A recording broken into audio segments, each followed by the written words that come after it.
Дејан, морам да ти кажам дека си полошо друштво отколку ова друштво од Аквапарк. Добро, полошо друштво. Полошо е темата. Да, ќе мора и темата. Не само друштво, да е убава летна тема. Меѓународна политика, што има најново, Дејан? Па и ние можеме во меѓународна политика денешната анализа да збориме за некаква аква, но не е парк, имено се работи за огромна воена поморска вежба на НАТО, односно на Соединетите Американски држави и на Украина во оние територијални води околу полуостровот Крим, кој ќе потсетам за меѓународната заедница се украински води, за Москва се руски води, таму изминатиот период има доста инциденти. Пред некој ден улета британски разурнувач, воен брод од класата разурнувач во тие води, каде што дојде до мал инцидент, каде што руската морнарица реагираше испукувајќи истрели. Тие истрели не беа кон бродот, но беа предупредувачки. Но денес кај имаме воени маневри, односно морнарички маневри, токму во овие територијални води.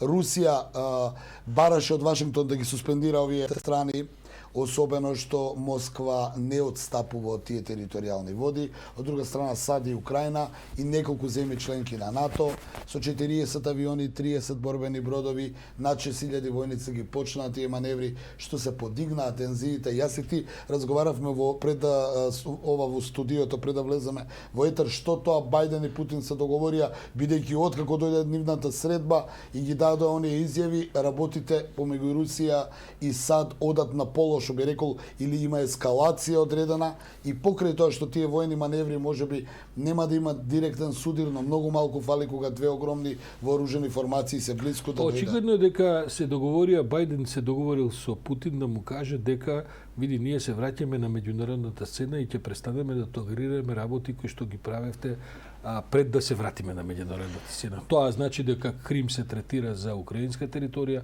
без разлика што е окупиран, и дека морето околу Кримскиот полуостров е меѓународни води, толку колку што е таму пропишано, и дека Русија може да мисли што сака, но американците веројатно веќе не се расположени да поминуваат преку тоа туку така. Од друга страна, факт е дека русите имаат многу децении, едно од најголемите бази им се наоѓа на Кримскиот полуостров, но тоа требаше да биде договорено, како што и инаку беше договорено, со украинско-руски договор, како таа база да остане, а сепак да не биде одцепен Крим и да припадне. Да, Крим е анектиран во секој случај. Она што е интересно индикативно, иако на моменти не е споено во интерес на времето, да кажем, е дека и се разбесне војната и судирите, ми се чини, во Сирија и Ирак помеѓу Соединетите Американски држави и Иран, односно иранските парамилитарни формации кои со дронови напаѓаат американски воени бази и 5 лица се загинати, 5 војници загинаа вчера.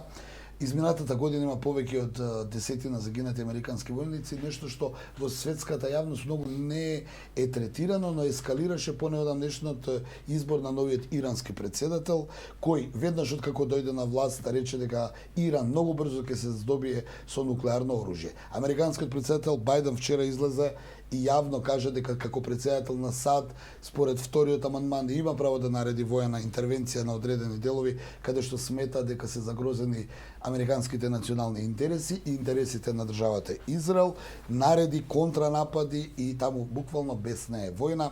Од ирачка и од сиријска страна на границата има судир со иранските парамилитарни трупи. Ја верувам дека во наредниот период, за жал, многу брзо ќе биде тоа вести број 1, топ вести, бидејќи таму има сериозни жртви. Сега ги со дронови, што е, да кажеме, еден нов тип на војна, или па ние како новинари со години што следиме, мене ми е сега малце чудно, воздушни напади се изведени со дронови, овие возвратиле со мали дронови. Да бидам искрено, со напредокот на технологијата на дроновите, некако стана достапна таа борбена стратегија за разни држави, бидејќи цените им се далеку од, замислите сега кој би требало таму авиони да да оди таму некој или таму не е само прелето, туку некој треба иде од негде да полета да го сервисира. Па парамилитарните ирански структури ги напаѓаат американските војни бази со оние најевтини дронови со експлозив.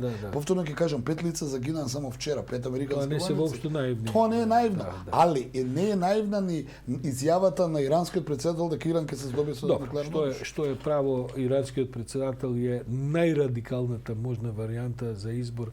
Таму се случи минатиот викенд, нели, кој што можеше биде избрана, и да подсетиме човекот е бивши судија кој што има донесено најмногу смртни пресуди. Што е една од забелешките на меѓународната седница за Иран и владење. Тој е избран токму, таму нема избори, тој е поставен за председател попат на некакви избори, се разбира. Токму заради таа своја милитантност, радикалност, ќе видиме каде тоа ќе доведе, но фактот дека се заоструваат работите и дека ќе се вратат тие теми, како што и самиот велиш, на дневен ред на меѓународната политика.